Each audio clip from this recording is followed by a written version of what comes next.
2 cup தண்ணி, 1 cup வெல்லம். லைட்டா கொதி வந்த பிறகு அதை ஃபில் பண்ணி எடுத்துக்கலாம். அப்பதான் கல்லு மண்ணு இல்லாம இருக்கும்.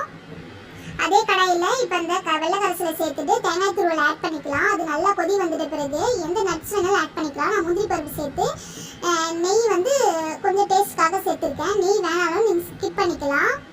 இப்போ வந்து சப்பாத்தி செய்வோம்ல, அதே மாதிரி சப்பாத்தி செஞ்சு எடுத்து வச்சுக்கலாம்.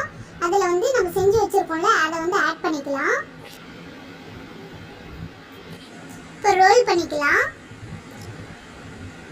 உங்களுக்கு என்ன ஷேப் வேணாலும் அந்த ஷேப்பில் கட் பண்ணி வச்சுக்கலாம்.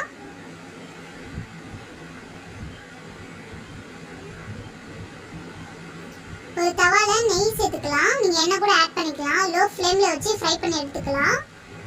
சூப்பராக இருக்கும், செஞ்சு பாருங்க.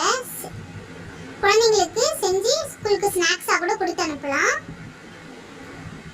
தேங்க்யூ ஃபார் வாட்சிங். சப்போர்ட் பண்ணுங்கள்.